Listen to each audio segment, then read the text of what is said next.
अब ये भक्ति युग शुरू हो गया सन 1997 से। अब शुरुआत है, सूर्य उदय होता है तब इतनी रोशनी नहीं होती, जब शिखर में पहुंच जाता जब देखा प्रकाश इसका। परमात्मा कहते हैं कि भक्ति भी करते हो और शास्त्र विदिता का मनमाना आचरण आप कर रहे हो तो वो भी आपका व्यर्थ है। फिर आपको सही भक्ति मिल गई, सत साधना भी मिल गई और आपको विश्वास नहीं भगवान में। आप जो साधना कर रहे हैं उस पर विश्वास नहीं है, परमात्मा क्या कर सकता है, ऐसा नहीं हो सकता है। जैसे पुराने ज्ञान से हम इतने कंडम हो गए, अंतःकरण इतना मलिन हो लिया। हम किसी भगत से सुनते हैं, जो प्रथम भक्त आते हैं यहाँ, और वो दूसरे पुराने भक्तों से सुनते हैं कि मुझे ये लाभ हुआ, मुझे ये लाभ हुआ, तो उनका विश्वास नहीं होता इन बातों का, क्योंकि उनके साथ कभी ऐसी घटना घटी नहीं। ऐसी घटना घटे क्योंकि वो भक्ति ठीक नहीं थी। अब कोई ये कहता है कि मैंने कनेक्शन लिया बिजली का और मेरा पंखा अपने आप चल रहा है, और दूसरा पंखा वो भी टांग रहा है और उसको कनेक्शन मिला नहीं, तार सारे फिट कर रखे हैं, कनेक्शन भी किक करके लटका बांध रहा, कोई उसने दे रखा हो कनेक्शन, उसको पावर हाउस से संबंधित ना हो व्यक्ति, तो उसका पंखा नहीं चल रहा। वो कभी हवा में आप घूम लिया, वो दूसरी बात है कि कभी कभी चलता तो है पर इतना नहीं चलता जैसे आप कहते हो। और वो कह रहा है कि मेरा डाटा नहीं डटता, ऑफ करूं जब बंद हो है, तो उसका विश्वास नहीं हो रहा। किसको? जिसका कनेक्शन पावर से नहीं है। और वो झूठ नहीं बोल रहा क्योंकि वो उसका प्रयोग कर रहा है, उसका आनंद ले रहा है। तो ठीक इसी प्रकार जो आपको परमात्मा कबीर जी की पावर से दास से कनेक्शन मिल गया, उनके घर में वो सुख ऑटोमेटिकली होंगे ही होंगे। और दूसरे जो गुरु भी बना रहे हैं, उन गुरुओं के पास आगे कनेक्शन भगवान से है नहीं, तो वो समझ लो कि कर लठ का तार बांध गए, आगे तुम्हें कनेक्शन दे बैठा है, वो कति नरा निकम्मा आदमी है, उसका पावर से कनेक्शन नहीं है। परमात्मा से जोड़ नहीं जुड़ा हो व्यक्ति, जिसको तो आप गुरु मानकर उससे नाम लिए बैठे हो। जब आप पावर से जुड़े हुए किसी तार से जुड़ोगे तो फिर आपके भी पंखे ऐसे ही खखाट ठावेंगे, ऐसे ही चलेंगे। फिर बात रही कि हो सकता है, फिर बात रही कि हो सकता आपके पंखे में डिफेक्ट हो, कनेक्शन भी ठीक ले लिया हो आपने, तो फिर अपने पंखे ने संभाला, उसको ठीक कराओ, फिर काम वो तो होंगे ही होंगे। तो आपके अंतःकरण में विश्वास होना अनिवार्य है। तो दास आपको एक कथा सुना होगा। ये दास पहले हनुमान पुजारी था और वो वही साधना करते थे जैसे आम हिंदू भक्त करते हैं। और हम इतना विश्वास अवश्य रखते थे कि हम सुना करते कथा कि भगवान श्री कृष्ण जी ने द्रौपदी का चीर बढ़ा दिया, उसकी साड़ी बढ़ा दी, और दुशासन खींच खींच के थक गया, वो एंड नहीं हुआ, समाप्त नहीं हुई। तो हम बड़े खुशी होते थे, भगवान बस दृढ़ता घनी आती थी। फिर हम सुनते थे कि नरसिंह जी की हुंडी भगवान ने उसको कैश करके दे दी, यानी नरसिंह जी को 500 रुपये परमात्मा ने स्वयं आकर दिए। नरसिंह जी की बेटी का भात भरा और असरफी और मोरों की वर्षा कर दी, चांदी के सिक्कों की। तो हम ये सुना करते और हम मानते थे ऐसा बिल्कुल भगवान कर सकता है। फिर हम इन आर्य समाज के शेरफेरों से सुनते थे कुछ बातें, इनके आचार्यों से। तो ये क्या कहते थे कि नहीं, ऐसा नहीं हो सकता, ऐसा नहीं हो सकता, ये कभी हो सकता है, कभी साड़ी चीर बढ़ सकता है। तो हम इतने दृढ़ नहीं थे, हम ये भी मान लेते भी ऐसा भी होगा, ये तो वैसे लोक वेद वैसे बकवाद गढ़ रखी है, ऐसा नहीं होता। क्योंकि हम दृढ़ नहीं थे, हमें स्वयं कोई ऐसा परमात्मा ने चमत्कार हमें हमारे लिए करया नहीं था जिससे हम दृढ़ता से कह सकें कि ऐसा हो सकता है। तो एक समय की बात है कि दास के मकान पर जब ये दास सर्विस करता था और नाम लिया नहीं था, अपनी वही परंपरागत साधनाएं हम करते थे। तो हमारे कमरे पे किराए पे एक आर्य समाजी प्राइमरी टीचर, प्राइमरी क्लास का यानी 5वीं तक का वो हेडमास्टर था। दास से ऊपर आयु हो चुकी थी उसकी, और दास उस समय 35-36 साल की उम्र का होगा, 35-34 का। तो एक तो बुजुर्ग होने के नाते, एक टीचर और शिक्षक होने के नाते हमें उसकी बहुत आदर करता था। और वो आदमी ठीक था, नेक विचार थे, बढ़िया बोलन चालन में। तो उससे कभी ये चर्चा होती थी तो मैं पूछा करता था, जी क्या आप ये मानते हो कि भगवान श्री कृष्ण ने द्रौपदी की साड़ी बढ़ा दी थी? ने बोला नहीं, ये ऐसा कुछ नहीं है, ये तो वैसे लोगों ने बकवाद बना रखी है एक महिमा फोकट बनाने के लिए, ऐसा कुछ नहीं होता। तो हम मान जाते थे, क्योंकि वो पहले भी हमने किसी से सुना ही था। फिर एक नेक व्यक्ति, शिक्षक आदमी कह रहा है तो सुलझा हुआ लगता, तो वो भी मान ली, हाँ चलो ऐसा भी होगा, नहीं होगा। लेकिन भगवान की आस्था फिर भी हृदय में बरकरार थी। फिर क्या दया करी दाता ने, कुछ ही दिनों के बाद दास को ये मार्ग मिल गया। ये मार्ग मिला तो दृढ़ता से भक्ति करी। भूख प्यासी थी आत्मा, युगों युगों से प्यासी है इसकी। खूब भक्ति करी, खूब वाणी पढ़ी, सुबह शाम दोपहर की डटका आरती मंत्र सारे कुछ किए। तो एक बार दास ने सोचा कि अपने कमरे के ऊपर अलग से एक पूजा स्थल बनाऊं। एक गैलरी थी, गैलरी के ऊपर एक कमरा बना दिया 5.5 बाई 15 फुट का। उसके सामने खिड़की, पीछे खिड़की, और सामने इधर छत की साइड में गेट और एक बड़ी खिड़की, झांकी लगा रखी। तो फिर दास ने एक वो सोचा कि इस पे आमने सामने जैसे मच्छरों से बचने के लिए लोहे की जाली होती है, मच्छरदानी जैसे, मैंने सोचा इन पे ये लगा देता हूँ, आगे पीछे दोनों पे। एक पर लगा रखी थी, लगाई आई थी, वो पुराना लाया था मैं, बना जंगला किसी का उतरा हुआ था, जैसे पुराने जो मकान फोड़ रखा था, वो बढ़िया लकड़ी बताया करते, वो बढ़िया लकड़ी थी, वो लिया था। आमने सामने वाली के उसके जाली लगी हुई थी, उनका ठीक होना। तो वो जाली लाया मैं, या तो मेरे लिखण में कितना गड़बड़ रहेगी, मैंने उसमें थी 2 फुट 8 इंच चौड़ी थी वह, तो 2 फुट और डैश लगा का 8 इंच, वो अपने इसमें टेक्निकल भाषा में लिख रखी थी मैंने। 2 जाली इस साइज की मैंने उस लोहे वाले को दे दी कि ये पर्ची है भाई, ये 2 जाली काट के ऐसी सेट कर दे, बांध दे, मैं और सामान लेकर आता हूँ। वापस आया, उसके पैसे दिए, जाली उठा लिया।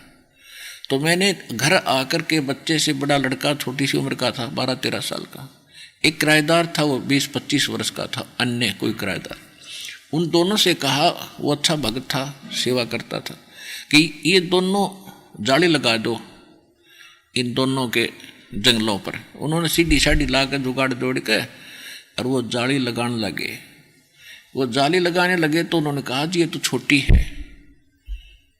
तो मैंने खुद जाकर देखा तो उसको ऐसे सेट करा, तो ऐसे तो वो ठीक आ जा, लेकिन चौड़ाई में कम, 9-8 इंच कम। फिर मैंने ऐसे करके देखा, वो भी गलत नहीं हुई। तो मन में आया कि भी उसने गलत काट दिया, छोटी दे दी। दूसरी देखी, वो भी सेम। फिर इतना हमारा स्वभाव था कि वे किसी गल क्यों माथा मारा, पता नहीं वापस करेंगे कि ना करेंगे, इसको रख दो उठा के। वो दोनों डाल दी, उसकी माँ ने उठा करके वो ऊपर स्टोर में डाल दी। 6 महीने बीत गए। उसके कुछ दिन के बाद दास ने ये पुस्तक छपवाई, भक्ति बोध, और दास पुस्तक छपवा कर अपने गुरुदेव को दिया करते थे। और गुरुदेव उनको फिर अपने भक्तों में बांटा करते थे फ्री ऑफ कॉस्ट, जिनको दीक्षा देते थे। दास को उस समय दीक्षा देने का अधिकार नहीं था, अपनी भक्ति करता था, जितनी सेवा हो सकती थी उतनी सेवा भी करता था। मेरे पूज्य गुरुदेव जी अधिकतर पंजाब में रहते थे। उनका पंजाब के अंदर 3 स्थान थे, एक खन्ना में, एक मोगा में, एक तलवंडी भाई जिला फिरोजपुर में, और चौथा था नजफगढ़ के अंदर अनाज मंडी के पास। वो ज़्यादातर तलवंडी भाई रहते थे या मोगा के अंदर रहते थे, और यहाँ छुड़ानी आते थे केवल वो साल में, वर्ष में 2 बार। एक तो गरीबदास जी का बोध दिवस होता था मार्च में, और एक उनका होता था भादवे के अंदर निर्वाण दिवस गरीबदास जी का। तो उन दिनों आते थे, तो उस समय दास ने वो पुस्तक बनवा कर रख ली गुट के भक्ति बोध के, और उस पूजा स्थल पर एक तख्त रख के उसके ऊपर रख दी कि गुरुजी आएंगे उन्हें दे दूंगा। तो तब वो फागुन में आने थे, फाल्गुन में, तो तब तक एक रेनी सीजन वर्षा का मौसम भी जा चुका था। तो मैंने क्या देखा कि जिस खिड़की में वो जाली नहीं लगी थी उसके अंदर से चूहे घुस गए और उनको काटना शुरू कर दिया पुस्तकों को। मैंने इन बच्चों से कहा कि भाई जो वो जाली थी दोनों, वो छोटी तो थी, उन दोनों को ओवरलैप करके एक खिड़की को कवर कर दो, दूसरी तो गली में है, उधर से तो चूहे आते नहीं, और ये अंदर की साइड में मकान से इसके अंदर घुस रहे हैं, तो इन दोनों को एक दूसरे के ऊपर करके इसने कवर कर दो। ऐसा दास कहकर अपनी ड्यूटी पर चला गया। तो ये बालक था, बड़ा लड़का छोटा ही, उसकी माँ कहती रही तेरा पापा कह गया है तो इसने लगा दो। दोनों भाई लगा के सीढ़ी साढ़ी। वही किराएदार जिसके सामने वो छोटी सिद्ध हुई थी, तो वो किसी फैक्ट्री में नौकरी करता था। वो शाम में 5 बजे के बाद आया और मैं आया 6 बजे। तो मुझे तो लगन थी आते ही कि उन्हें लगा दी होगी तो ठीक है ना, मैं साथ लग कर लगवाऊंगा, वो तो घना खराब कर देंगे चूहे।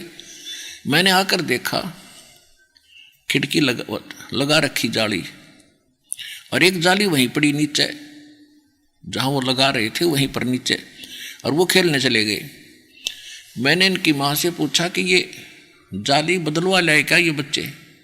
तो कह रही थी कहाँ बदलवाओ थे, ते आपके जाते कहने लगी थी, मैं इसने भाई इसने लगा दे, यूँ खेलता रहा, तेरे आपके आने का टाइम हुआ जब ये न लाई है, दोनों ने डरता ने।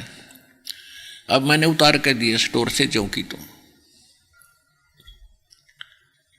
मैं हैरान हूँ, मैंने सोचा भाई ये कैसे हो गए? तो बिल्कुल छोटी थी, 8-8 इंच छोटी थी, और एक जाली पूरी लगकर पूरी कवर करके 8 इंच और ऐसे मुड़ी हुई थी साइड में, ऊपर से न्यू की न्यू, साइडों से ऐसे 8 इंच वो बढ़कर 8-7 इंच और ऐसे मुड़ी हुई थी न्यू। मेरे यह बात गले उतरे नहीं, क्योंकि हमारे साथ कोई ऐसा चमत्कार मालिक का होया नहीं था, बेशक हम भगत बने हुए थे। मैंने उसकी माँ से पूछा तो सच बता, ये जाली वही है या ये बदलवा के लाए? कहने लगे यो बदलवान का है। यो कहाँ बदलवा था? गेर में से कहा कि दोनों ने, ये तो वही मैंने उतार कर डाली है। यो बालक है, इसने कहाँ बदलवान किया सी पता है? मैंने कहा बच्चा कहाँ है? यो खेल रहा था बाहर, उसको बुलाया। मैंने कहा बेटा मेरे सिर पर हाथ रख और कबीर भगवान की कसम खा कि जाली वही है। अकपिता पापा जाली वही है, भगवान की कसम। अब पुण्यात्मा हमारे साथ ये घटना कभी घटी नहीं थी, मैंने सुनी थी आज तक। तो पुण्यात्मा उस दिन के बाद दास का जीवन बदल गया।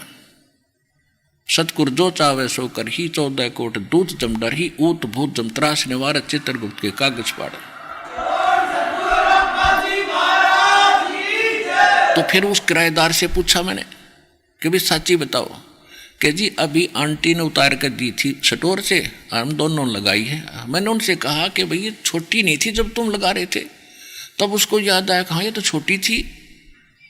और मेरे सामने ये स्टोर में डाली थी पहले।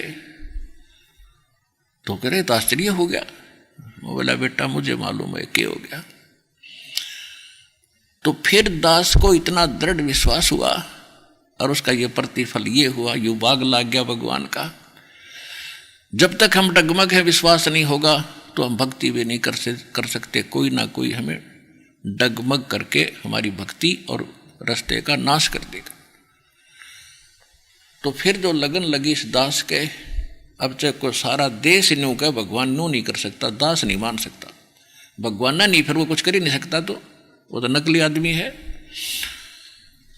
तो कुछ दिनों के बाद क्या हुआ कि फिर मैंने सोचा कि ये कितना अच्छा आदमी है, आर्य समाज का जो व्यक्ति है, दयानंद के विचारों से प्रभावित है और ये नहीं मानता कि भगवान कुछ ऐसा कर सकता है।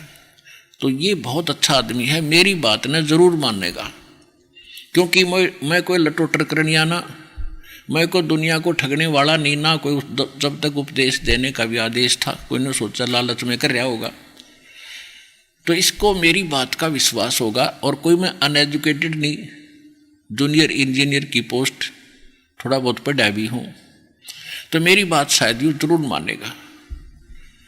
तो मैंने उसको बुलाया अपने बैठक में, ड्राइंग रूम में, और उनसे फिर चर्चा शुरू की। बच्चे वहीं बुला लिए, इनकी माँ बुला ली, और मैंने कहा जी मास्टर जी क्या आप मानते हो कि भगवान श्री कृष्ण ने साड़ी बढ़ा दी थी? कैसी बात करते हो आप? नहीं नहीं ऐसा कुछ नहीं हो सकता। मैंने कहा कि देखो ये सामने जाली लगी है बाहर, आप देख लो बेशक, और ये जाली छोटी थी 8 इंच, 8 इंच तक पूरी होगी, 8 इंच और बढ़ रही है, यानी लगभग 16 इंच ये और बढ़ गई हमारी जाली, लोहे की बढ़ गई। आप विश्वास करो हमारे पे। वो एकदम लाल हो गया, कैसी बात करते हो, ये कभी हो नहीं सकता, अब मेरे सामने करके दिखाओ। मैं बड़ा हैरान हुआ, यार आदमी दिखा था बढ़िया, ये तो गोबर है कतिया डंगा डांगर, क्या बोला, कहते आप करके दिखा। मैंने कहा जी मैं ये नहीं कहता कि मैंने कराया, भगवान ने किया, कैसे मैं नहीं मानता। तो मैं चुप हो गया और अंदर से दुखी हुआ। तो दुखी आदमी का चेहरा भी बदल जाता है। तो उसने सोचा मकान मालिक है भाई, दुखी हो गया तो उसने बात घुमाई, कहने लगा कि आप इंजीनियर हैं, आप भी इन बातों पर विश्वास करते हो? मैं नहीं बोला उससे कुछ भी। कहने लगा देखो मैं बताता हूँ महर्षि कैसे होते हैं। महर्षि दयानंद इतने पहुंचे हुए महापुरुष थे कि एक समय वो कमरे में बैठकर योग अभ्यास कर रहे थे, आसन पद्म लगा के, और वो जमीन से उठते थे और छत के सिर लगा के वापस आकर जमीन पर बैठ जाते थे। और उसको देखने वाला एक नौकर था, दूध के लिए खाने के लिए बताने गया था, झांकी से देखा, औरों को बुलाया, यानी वो प्रमाणित करना चाहता था कि मैं झूठ बोलता हूँ, यानी इस प्रकार घना न देखा हो। वो जमीन पर से उठता था, छत के सिर लगा के वापस आ जाते थे। ये होते महर्षि। मैं बोला झूठ, कति झूठ, तू करके दिखा मेरा दाव लग गया फिर।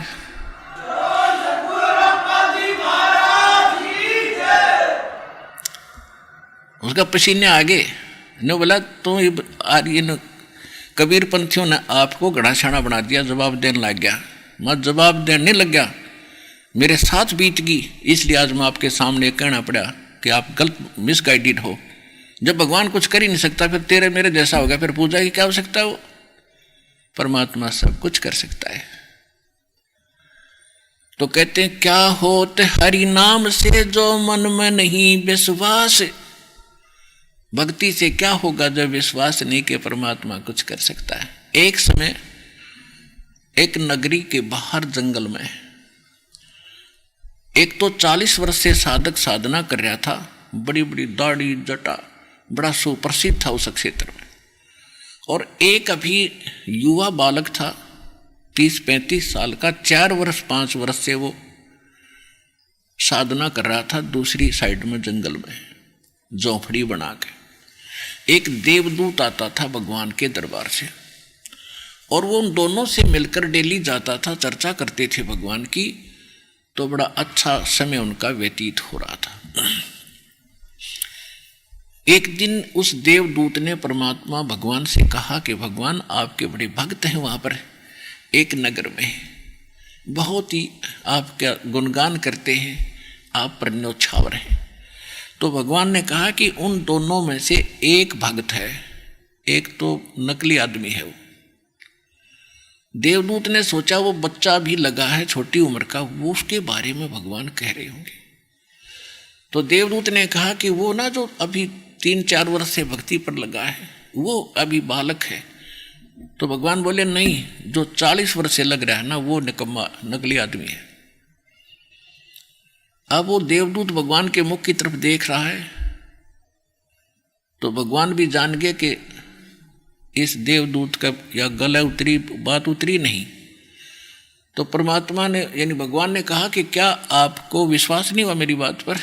देवदूत ने कहा कि ऐसा नहीं हो सकता कि आपकी बात पर विश्वास ना हो, लेकिन मेरी बुद्धि छोटी है भगवान, मुझे ऐसा लगता है कि वो तो बड़ा अच्छा भगत दिखाई देता है। तब उसने भगवान ने कहा तो ऐसे करना, किस समय जाता है वहाँ? कि प्रतिदिन मैं 10 बजे जाता हूँ, तो आज तू 2 बजे बाद जाना और उनको ऐसा ऐसा कहना, और फिर उनका उत्तर जो वो दे तुझे निर्णय हो जाएगा भगत कौन सा है। तो वो 2 बजे पहुंचा, उन्होंने बहुत इंतजार की कि आज क्या बात है, वो देवदूत नहीं आया। तो पहले गया वो, उसका इतना था वो तो भगत पक्का है, 40 साल से भक्ति कर रहा है। उसके पास गया तो उसने कारण पूछा, देवदूत आज लेट क्यों आए, क्या कारण था, स्वस्थ तो हो। देवदूत ने कहा कि क्या बताऊं भगत, आज तो भगवान ने अनहोनी कर दी, ऐसा कमाल कर दिया, और वो 1 बजे करना था इसलिए मैं आपके पास नहीं आ सका, और वो देख कर आया मैं उसको तुक्को। तो उसने पूछा भगत ने कि क्या किया भगवान ने? कि परमात्मा ने सुई की नाके में कह हाथी निकाल दिया। तो वो कहता 40 वर्ष वाला कि ऐसी झूठ बोल देवदूत, किसी का जच जा, ये कभी हो सकता है क्यों सट्टे मारा है। अब वो देवदूत भगवान की बात याद आती है, अरे सचमुच ये तो पशु है, जब इसका इतना विश्वास नहीं भगवान क्या नहीं कर दे, फिर क्यों डलेट हो रहा है ये। उठ कर चल पड़ा, फिर चला दूसरे के पास जो कुछ ही समय से भगवान की भक्ति पर लगा था। अब उसके पास जाकर उसने सोचा यूँ तो पता नहीं क्या सुना होगा, जब इतने पुराने भक्त ने ये वचन उत्तर दिया इसका। उसने कारण पूछा भक्त ने कि देवदूत इतना देर से आने का क्या कारण था, आपके इंतजार कर रहा था, आप आते हो तो चर्चा होती है भगवान की, आनंद होता है। तो उसने कहा कि क्या बताऊं भगत, बताऊं कि 1 बजे भगवान ने ऐसी अनहोनी कर दी, बस पूछो मत, कि पर बस कमाल कर दिया। आश्चर्य की बात है कि हाथी को सुई के नाके में के निकाल दिया। तो वो भगत कहता है ये कोई आश्चर्य है, भगवान काट दे सारी पृथ्वी ने सुई के नाके में, हाथी की बात करे।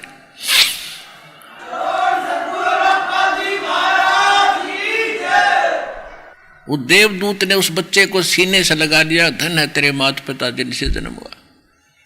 जब भगवान पे विश्वास नहीं है तो फिर डले क्यों ढो रहे हो, क्यों भक्ति कर रहे हो? भगवान जो चाहे सो कर सकता है। क्या बताते हैं सूक्ष्म वेद में गरीबदास साहिब ने परमेश्वर कबीर जी की महिमा बताई है।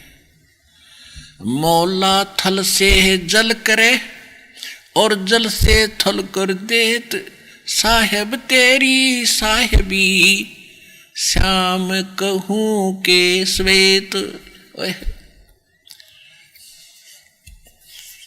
अब क्या बताया है कि परमात्मा पूरी पृथ्वी को जल से भर दे, 1000 फुट ऊंचा एक पल में, और सब तहस नहस कर दे, और दूसरे पल में एज इट इज न्यो का न्यो बना दे, जो जहां बैठा जो काम कर रहा है जितने बच्चे एज इट इज बना देता है।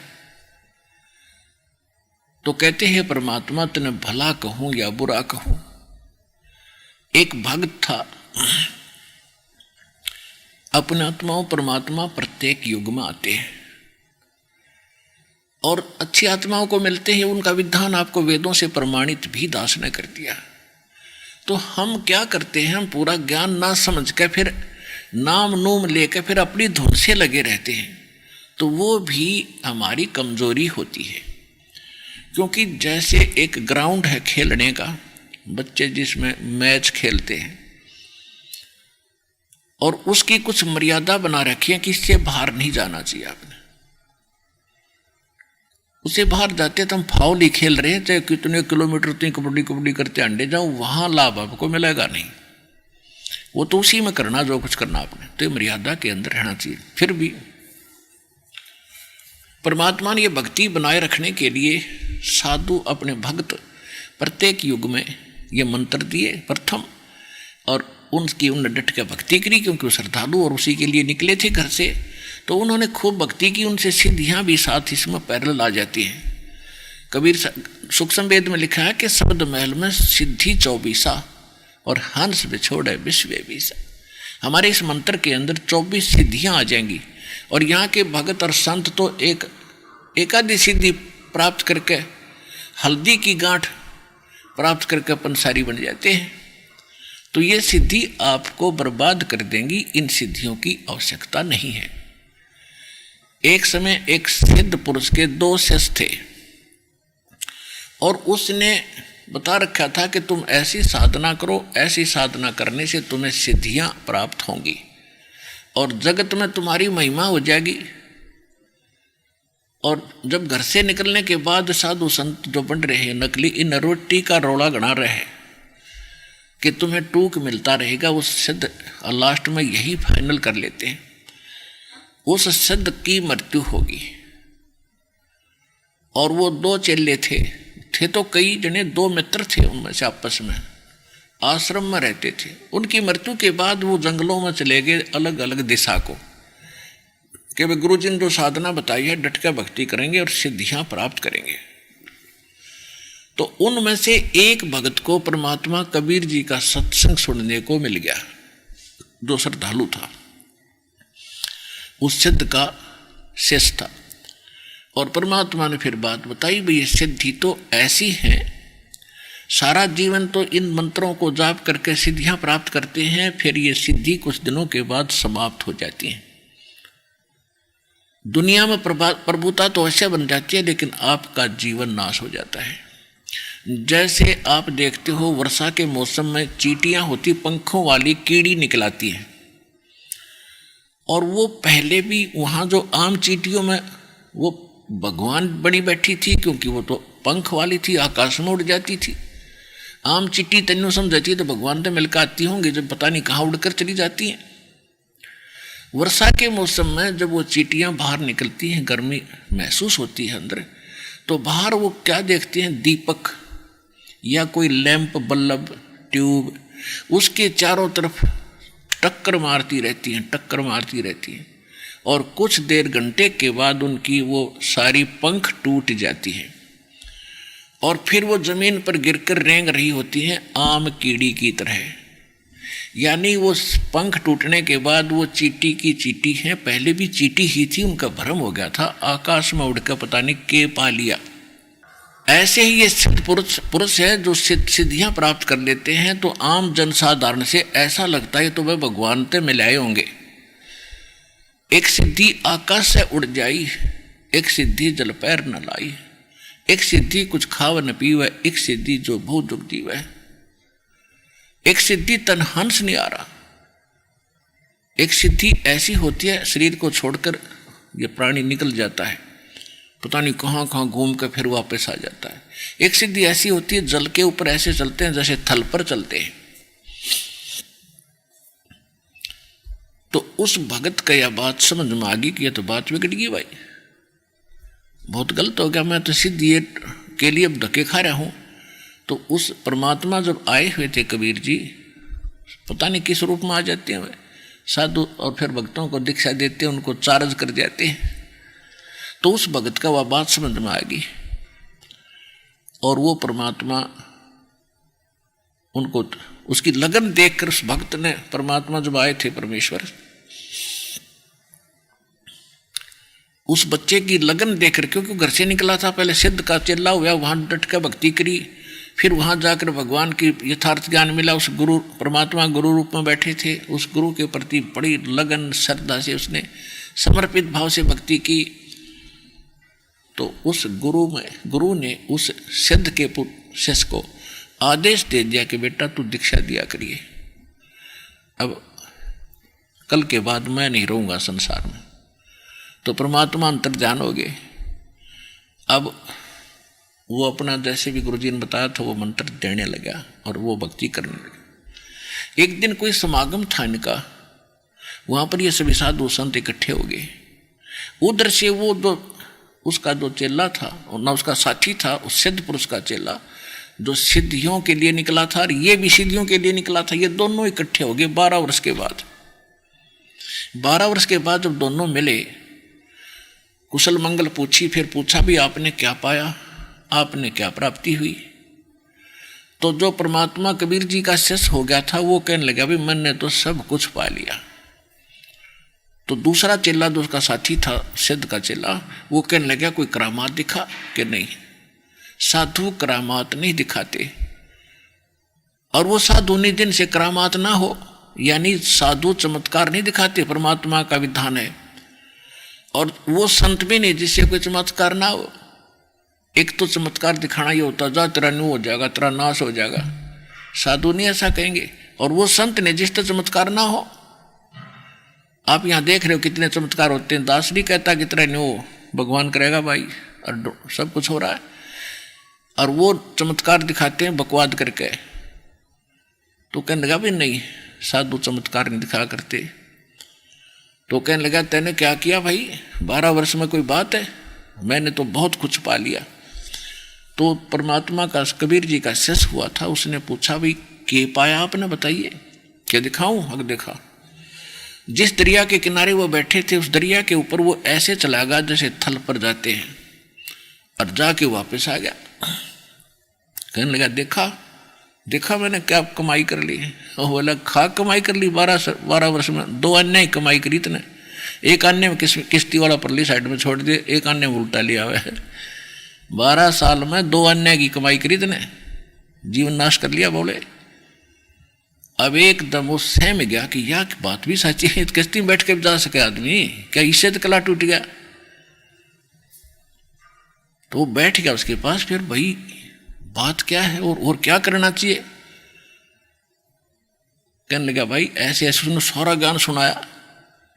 वो रोने लग गया, कहने लगा भाई मैंने तो जीवन नाश कर दिया। और वो कौन है वो संत जिसने आपको ऐसा ज्ञान दिया, वह मुझे भी बता, मैं भी उसका शिष्य बनूं। फिर वो भगत रोने लग गया, परमात्मा का जो शिष्य बना था। तो सिद्ध के शिष्य ने पूछा आप क्यों रोए। कि मैं इसलिए रोया कि जो यदि मैं आपको जिससे नाम दिलाना था वो संत नहीं रहे, अब चले गए अचानक। तो वो इतना तो उनको ज्ञान होता है कि संत जाने से पहले कोई ना कोई व्यवस्था करके जाते हैं। उन्होंने किसी को आदेश दिया होगा दीक्षा देने का, मैं उससे ले लूंगा कि जिसको उन्होंने आदेश दिया उसे तू दीक्षा नहीं ले। क्योंकि कारण क्या था कि जो सिद्ध के वो शिष्य थे दोनों, इनमें जूनियरिटी सीनियरिटी बहुत दिन तो चल रही है। वो पहले शिष्य बना था जो 12 वर्ष डले डोग एक सिद्धि सीखी थी, और जो परमात्मा का भगत बना वो बाद में उस सिद्ध का शिष्य बना था, वो सीनियर था उससे। और वो भगत जो परमात्मा का बना वो जूनियर था। तो ये जूनियर सीनियर की बीमारी और आग लग रही सब जगह। तो कहने लगा भाई जिसको वो आदेश दे गए ना, आप उससे दीक्षा नहीं ले सकते। तो सिद्ध के चेले ने कहा भाई ऐसी कौन सी बात है, क्यों ना लूंगा, मैं नाम लूंगा, अपना कल्याण करवाना मैंने। तो उसने बताया कि भाई इस दास को आदेश करके गए हैं वो नाम देने का, और तू मेरे से सीनियर है, ये तेरी नाड़ मुड़े को नहीं, और नाड़ मुड़े बिना यूँ काम चले नहीं, तेरी गर्दन नहीं मुड़े। ने बोला यह कैसे कह दिया आपने, अरे इससे बढ़िया और क्या बात होगी, दोनों मित्र। आज तो आप मेरे गुरु, में आपका चेला, आज से आपका दास, आपका चेला है। और चरणों में माथा टेक दिया। कल्याण नाम दे मुझे।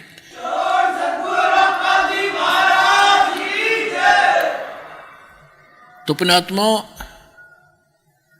कहते हैं वक्त पर है सौदा करे, और बाढ़ में जाओ वो नकली ज्ञान है। तो ये साधु संतों के लक्षण होते हैं। और ऐसे ये भक्ति मार्ग अपना प्रफुल्लित होगा। इस प्रकार हमने इस मार्ग को आगे बढ़ाना है। अपनात्मा हमने अभी तक लोकवेद सुने हुए थे,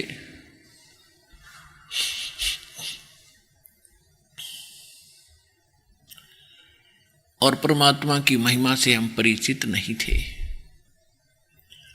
जिस कारण से हम भक्ति ना प्राप्त कर सके, ना कर सके। जब तक हमें सारा ज्ञान होगा इन ऑल रेस्पेक्ट, तभी हम भक्ति कर पाएंगे। धर्मदास जी को परमात्मा मिले थे, और फिर परमात्मा से परिचित होने के बाद वो उनके प्रति कितने समर्पित हुए थे।